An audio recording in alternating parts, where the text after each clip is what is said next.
At 6:43 on the morning of October 12, 1944, Private First Class Samuel Harlow crouched in a bombed-out farmhouse cellar outside Aachen, Germany, watching a German machine gun nest 300 yards away through a sight his own squad leader had called Fisher-Price junk. 22 years old, Arkansas farm boy, 0 confirmed kills. The Germans had 3 MG-42 positions covering the approach to the Siegfried Line, and in the past 48 hours, they had killed 19 men from the 26th Infantry Regiment. Harlow's platoon sergeant had looked at his rifle and laughed. The other rifleman called it his arts and craft project.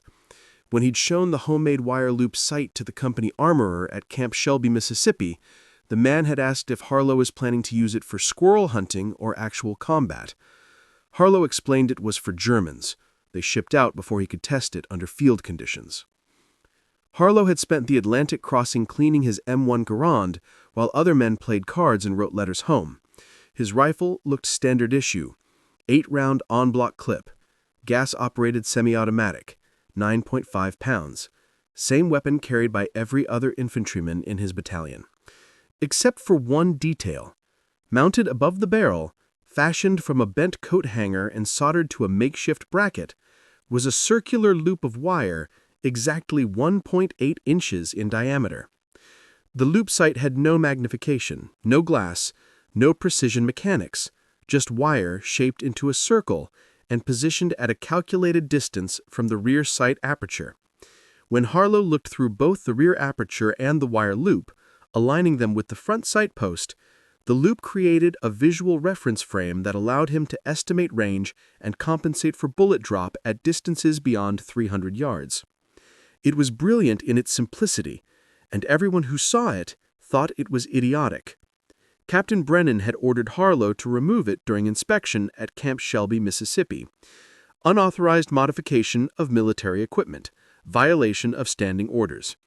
Harlow had removed it, then reinstalled it 2 hours later when Brennan wasn't looking. Technical Sergeant Morrison had been more direct. "Harlow, that thing looks like something a kid would make in shop class. You planning to kill Germans with it or confuse them to death?" Harlow had tried explaining the mathematics. The human eye could use the wire loop as a ranging tool. A man-sized target at 300 yards would appear to fill exactly half the loop's circumference when viewed through proper alignment. At 400 yards, 1/3. At 500 yards, 1/4. The loop provided a reference scale that the standard M1 sights couldn't match. Morrison had listened for about 30 seconds before cutting him off. "I don't care about your math, Harlow. I care about you carrying a rifle that works when we hit France. That coat hanger nonsense comes off before we land, or I'll remove it myself with bolt cutters." Harlow had nodded, said, "Yes, Sergeant," kept the wire loop attached. The 26th Infantry Regiment had landed at Omaha Beach on June 6, 1944, D-Day. Harlow had waded through chest-deep water carrying his Garand above his head, the wire loop still soldered to its bracket. Bullets kicked up spray around him. Men fell. Others kept moving. Harlow reached the seawall and pressed himself against it, breathing hard, checking his rifle. The wire loop was intact. For 4 months, Harlow carried that rifle through France, Normandy hedgerows, the liberation of Paris, the push toward Germany. He fired his Garand hundreds of times, close range, 50 yards, 100 yards, combat distances where the wire loop made no difference. He never removed it, never explained why to anyone who asked, just carried it and waited for the moment when 300 yards would matter. That moment came on October 12, 1944, outside Aachen. The 26th Infantry had been tasked with breaching the Siegfried Line, Germany's defensive barrier along its western border. Concrete bunkers, dragon's teeth tank obstacles, machine gun positions with interlocking fields of fire. The Germans had built the line in the 1930s, and by 1944 it was the last major obstacle between Allied forces and the German industrial heartland. Harlow's company had been pinned down for 2 days by 3 MG-42 nests, positioned on high ground 300 yards east of their position. The German gunners had perfect line of sight across open farmland. Anyone who moved during daylight was cut down within seconds. The MG-42 fired 1,200 rounds per minute, twice the rate of American machine guns. The Germans called it Hitler's buzzsaw because of the sound it made. American soldiers called it other things, none of them printable. 19 men had died trying to cross that open ground. Another 31 were wounded. The company had called for artillery support. The shells had landed short. Called for air support. Weather had grounded the planes. Called for tanks. The tanks couldn't navigate the terrain. Captain Brennan had assembled the platoon leaders on the night of October 11th, told them the attack would resume at dawn, standard infantry assault, suppressing fire from the tree line, 3 rifle squads advancing in echelon, covering fire from the mortar section. Everyone in that briefing knew it was suicide. The Germans had the high ground. They had clear fields of fire. They had ammunition stockpiles that could sustain days of continuous fire. American riflemen with M1 Garands engaging at 300 yards against entrenched MG-42 positions was not a fight. It was a massacre waiting to happen. Harlow had sat through the briefing without speaking. Afterward, he'd approached Technical Sergeant Morrison privately. "Sergeant, request permission to engage the machine gun nests from the farmhouse cellar before the assault." Morrison had looked at him like he'd suggested they surrender. "Harlow, those nests are 300 yards out. You can't hit them with a Garand at that range. Not reliably, not under combat conditions." "I can if you give me time to set up properly." Morrison had studied him for a long moment, then glanced at Harlow's rifle, at the wire loops still attached above the barrel. "You're still carrying that thing?" "Yes, Sergeant." "And you think it'll make a difference?" "I know it will." Morrison had exhaled slowly. "Harlow, if you miss, the Germans will zero in on your position. You'll be dead in under a minute, and if you die in that cellar before the assault starts, I lose a rifleman I can't afford to lose." "I won't miss, Sergeant." Morrison had stared at him, calculating, weighing options, finally nodded. "You've got until 0700.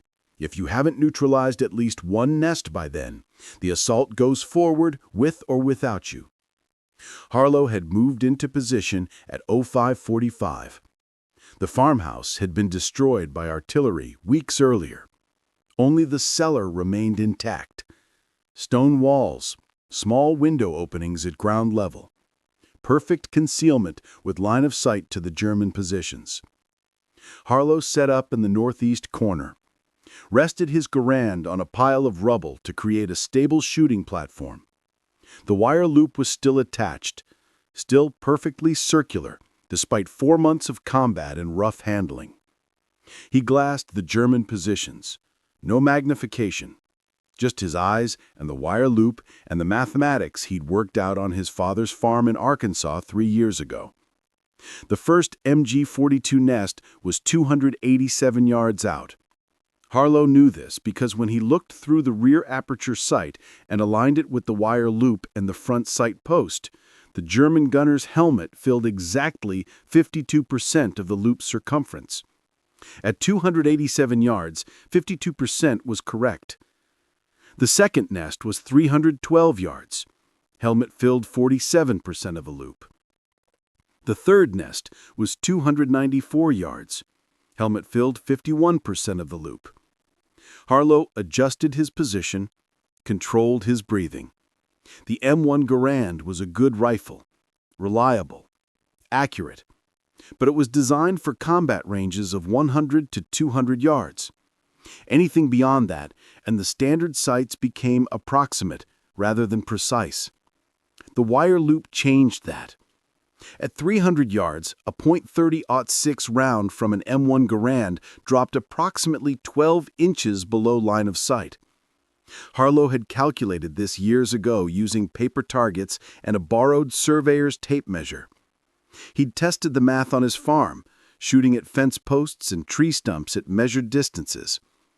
The wire loop gave him a visual reference to compensate for that drop.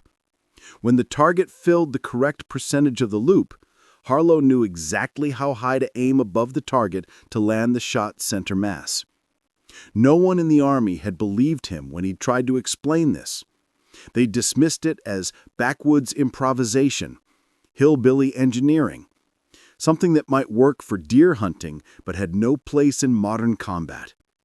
Harlow had stopped trying to explain, just kept the wire loop attached and waited for someone to give him a chance to prove it worked. At 06:43, the German gunner in the first nest shifted position, stood up slightly to adjust his ammunition belt. His helmet and upper torso were visible above the sandbags. 287 yards, helmet filling 52% of the wire loop. Harlow aimed 3 inches above the helmet's crown to compensate for bullet drop. Controlled his breathing, squeezed the trigger. The Garand cracked. The report echoed across the farmland. 287 yards away, the German gunner jerked backward and disappeared behind the sandbags. Harlow worked the action. The M1's gas-operated system ejected the spent casing and chambered a fresh round automatically. He kept his rifle steady, watched for movement. The other 2 MG-42 nests opened fire immediately. Bullets struck the farmhouse walls, chipped stone, kicked up dirt around the window openings. The Germans knew someone was shooting at them. They didn't know from where. Harlow remained motionless, waited for the fire to subside. At 06:49, a second German soldier appeared in the first nest, moving to take over the MG-42. Harlow aimed, compensated for drop, fired. The second German fell. The other 2 nests intensified their fire, sweeping the tree line, raking the farmhouse, trying to suppress whoever had just killed 2 of their men. Harlow stayed low, let them waste ammunition. The MG-42 could fire 1,200 rounds per minute, but it couldn't sustain that rate indefinitely. Barrels overheated. Ammunition belts ran out.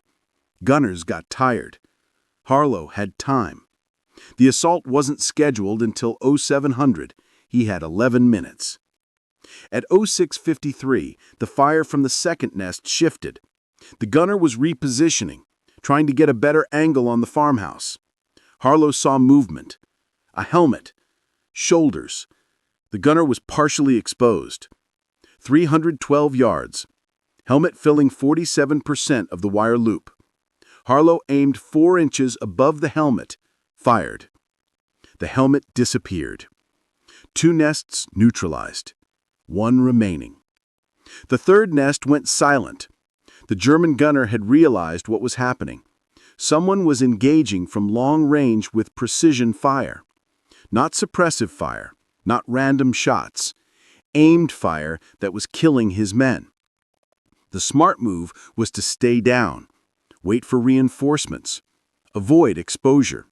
But machine gun crews didn't have the luxury of staying down when American infantry was preparing to assault. They had orders. Hold the line, suppress enemy movement, die in place if necessary. At 06:58, the third nest resumed firing, short bursts, conserving ammunition. The gunner was disciplined, experienced. Harlow watched through the wire loop, waited for an opening. At 07:01, the gunner shifted to reload. His helmet and upper body were visible for approximately 1.8 seconds. 294 yards, helmet filling 51% of the wire loop. Harlow aimed, fired. The third gunner dropped. Harlow had fired 4 shots, killed 3 Germans, neutralized 3 machine gun nests that had pinned down an entire company for 2 days. At 07:03, Technical Sergeant Morrison appeared at the cellar entrance. He looked at Harlow, looked at the rifle with the wire loop still attached, looked at the now silent German positions 300 yards away. Morrison didn't say anything for several seconds. Then he said, "Harlow, you just saved about 40 lives, maybe more." Harlow ejected the en-bloc clip from his Garand, 4 rounds expended, 4 rounds remaining. He reloaded with a fresh 8-round clip. Just doing my job, Sergeant. Morrison shook his head. No, you did something nobody thought was possible. You engaged hardened positions at 300 yards with a standard-issue rifle and a piece of bent coat hanger wire. And you didn't miss. The math worked, Sergeant. The math worked, Morrison repeated. He seemed to be processing this. How long have you been carrying that thing? Since Camp Shelby. And I told you to remove it. Yes, Sergeant. Morrison almost smiled. Almost. You disobeyed a direct order. Yes, Sergeant. Good. Don't ever take it off. The assault that had been scheduled for 0700 was delayed. Captain Brennan wanted to send a patrol forward to confirm the German nests were actually neutralized. The patrol reached the positions at 0730. All 3 MG-42 gunners were dead. Single shots, headshots or other chest, precision kills from long range. The patrol returned with the report. Brennan called Harlow to the company command post, wanted to know exactly what had happened. Harlow explained, showed him the wire loop, explained the mathematics of range estimation and bullet drop compensation. Brennan listened, then asked, Private Harlow, why didn't you explain this to anyone before? I tried, sir. Nobody wanted to listen.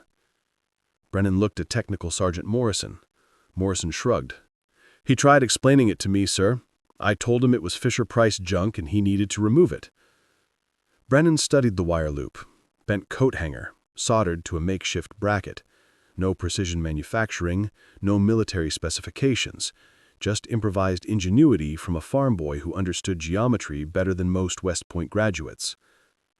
Private Harlow, I'm recommending you for commendation, and I'm ordering every armorer in this regiment to stop giving you grief about that sight. Thank you, sir. How many more of these can you make? Harlow thought about it. As many as you want, sir. Just need coat hangers and a soldering iron. Word spread fast. Within 48 hours, every rifleman in the company knew about Harlow's wire loop sight. Some wanted to know how it worked, others wanted one made for their own rifles. A few remained skeptical, thought Harlow had mountain lucky, thought 300-yard kills with a Garand were flukes. Harlow didn't argue with them, just kept carrying his rifle with the wire loop attached, kept engaging targets at ranges other riflemen considered impossible. On October 15th, Harlow killed a German sniper at 340 yards. The sniper had been picking off American soldiers from a church bell tower. 3 men dead, 4 wounded. Nobody could locate the sniper's position until Harlow glassed the tower through his wire loop and saw movement in the upper window. 1 shot. The sniper fell from the tower and hit the ground in front of the church. On October 19th, Harlow engaged a German anti-tank team at 380 yards. The team had just destroyed an American Sherman tank and was repositioning to engage another. Harlow killed the gunner, then the loader. 2 shots, 2 kills. The rest of the team scattered. On October 23rd, Harlow was moving through a destroyed village when a German machine gunner opened fire from a second-story window 290 yards away.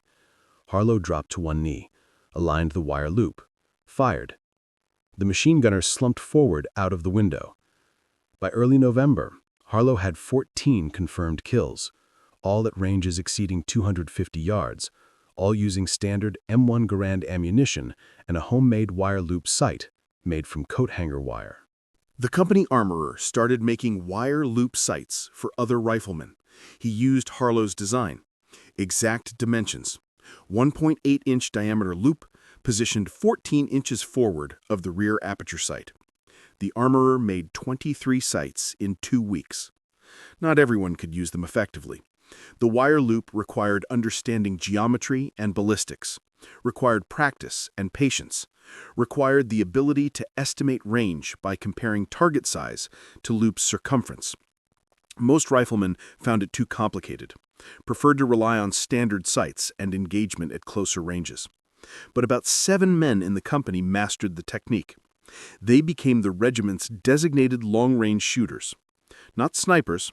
The Army didn't have formal sniper positions in infantry units, but riflemen who could reliably engage targets at 300 yards with standard-issue weapons. Harlow trained those 7 men, showed them how to use the wire loop, how to estimate range, how to compensate for bullet drop and wind, how to create stable shooting positions from rubble and debris. By late November, those 7 riflemen had combined for 41 confirmed kills at extended range. German officers, machine gunners, snipers, anti-tank crews, high-value targets that had previously required artillery or air support to neutralize. The wire loop sight had become an unofficial standard in the company. Men who'd mocked it in Camp Shelby now requested it. Captain Brennan included it in after-action reports, recommended it be evaluated for broader adoption. Nothing came of the recommendation. The Army's Ordnance Department reviewed the design and determined it didn't meet specifications for mass production. Too crude, too improvised, too dependent on individual skill rather than standardized equipment. The official position was that the M1 Garand sights were adequate for all combat ranges. Long-range precision shooting was the domain of designated marksmen with specialized rifles and scopes, not standard infantry riflemen with improvised coat-hanger sights. Harlow received the official rejection in December 1944. He read it, folded it up, put it in his pocket, kept the wire loop attached to his Garand. The war continued. The 26th Infantry pushed deeper into Germany, fighting through the Jurgen Forest, bitter combat in terrain that favored defenders, heavy casualties, slow progress. Harlow's wire loop sight proved particularly effective in the Jurgen. The forest was dense, but not completely impenetrable. Sight lines of 200 to 400 yards existed in certain areas. German positions could be engaged from distance if a rifleman had the skill and equipment. Harlow engaged 11 more targets in the Jurgen. German soldiers defending bunkers, machine gun crews, observers directing mortar fire. Each engagement was at extended range. Each engagement was successful. By January 1945, Harlow's confirmed kill count was 25, all at ranges exceeding 250 yards, all with the same M1 Garand and wire loop sight he'd carried since Camp Shelby. On January 17, 1945, during fighting near the German town of Schönberg, a German sniper shot Harlow. The bullet struck him in the left side, penetrated just below the ribcage, missed vital organs, but caused severe bleeding. Harlow was evacuated to a field hospital. Doctors stabilized him, told him he'd recover, but needed rest. No combat duty for at least 6 weeks. Harlow spent those 6 weeks at the hospital while the war continued without him. The Allies crossed the Rhine, pushed into the German heartland. Germany surrendered on May 8, 1945. The war in Europe was over. Harlow was still recovering when VE Day was announced. He was sitting in a hospital ward in France, reading a letter from home when another patient told him the news. Germany had surrendered. The war was won. Harlow set down the letter, looked out the window, felt nothing in particular. Relief, maybe? Exhaustion. The knowledge that he'd survived when many others hadn't. His Garand was stored in the hospital's armory. The wire loop sight was still attached. Nobody had removed it. Harlow was discharged from the Army in August 1945. He returned to Arkansas with the rank of Staff Sergeant, 2 Bronze Stars, 1 Purple Heart, Combat Infantryman badge, and a rifle he was allowed to keep as surplus military equipment. The M1 Garand with the wire loop sight sat in a closet in his parents' farmhouse for 3 years. Harlow rarely looked at it. The war was over. He'd moved on. He enrolled at the University of Arkansas on the GI Bill, studied engineering, graduated in 1949 with honors, took a job with an aircraft manufacturer in California, married, had 3 children, built a quiet life far from combat and far from anyone who'd ever called his wire loop sight Fisher-Price junk. Harlow never spoke publicly about the war. His children knew he had served in Europe. They knew he had been wounded. They didn't know about the wire loop sight, or the 25 confirmed kills, or the fact that their father had proven a principle the Army's Ordnance Department had rejected. In 1967, Harlow's oldest son found the Garand in the garage. Asked his father about the strange wire loop mounted above the barrel. Harlow explained what it was, what it did. His son, who was studying physics at UCLA, understood immediately, called it elegant. asked why the military hadn't adopted it. Harlow shrugged. Because it wasn't invented in an ordnance laboratory. Because it looked homemade. Because people don't trust solutions that seem too simple. His son wanted to know if it had worked. Harlow said yes, it had worked. In 1983, a military historian researching World War II small unit tactics contacted Harlow. The historian had found references to Harlow's wire loop sight in the 26th Infantry Regiment's after-action reports. Wanted to interview him, document the design, understand how it had been used. Harlow agreed to the interview, explained the mathematics, showed the historian the Garand with the wire loop still attached after 38 years. The historian wrote an article for a military history journal, described the wire loop sight as an example of battlefield innovation, noted that it had been rejected by the Army despite proven effectiveness. The article generated some interest among military researchers and firearms historians, not widespread attention, just recognition from a small community of people who studied improvised solutions to tactical problems. Harlow received a few letters from veterans who'd served in the 26th Infantry, men who remembered the wire loop sight, remembered Harlow engaging targets at 300 yards when everyone said it was impossible. One letter came from Technical Sergeant Morrison, retired and living in Ohio. Morrison wrote, "Harlow, I told you that sight was Fisher-Price junk. I was wrong. You were right. I'm sorry it took me 40 years to say that." Harlow wrote back, said Morrison didn't need to apologize, said everyone had done their best under impossible circumstances, said the war was a long time ago and there was no point dwelling on it. Samuel Harlow died on March 4, 2001. He was 78 years old. The M1 Garand with the wire loop sight was donated to the National World War II Museum in New Orleans. It sits in a display case on the second floor, small placard explaining its history. Most visitors walk past without stopping. It looks like any other Garand, except for the circular wire loop mounted above the barrel. That loop represents something important. Not just battlefield innovation, not just improvised engineering, something deeper. It represents the idea that good solutions don't require institutional approval or expensive manufacturing or advanced technology. Sometimes they require a farm boy from Arkansas who understands geometry and refuses to accept that 300 yards is too far. The Army never adopted the wire loop sight, never mass-produced it, never issued it as standard equipment. The official position remained that M1 Garand sights were adequate and specialized optics should be reserved for designated marksmen.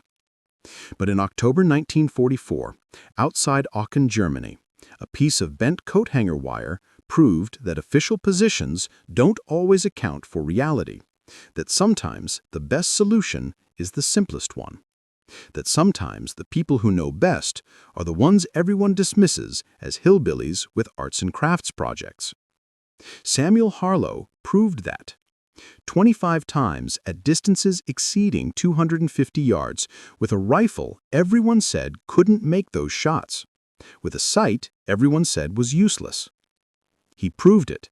Then he went home, lived a quiet life, never asked for recognition or vindication. The wire loop sight remains in that museum case, a reminder that war is won not just by generals and factories and logistics, but by individuals who see problems differently, who refuse to accept that something can't be done just because everyone says so, who make their solutions from coat hangers and soldering irons and prove them where it matters most, at 300 yards under fire with lives depending on the outcome.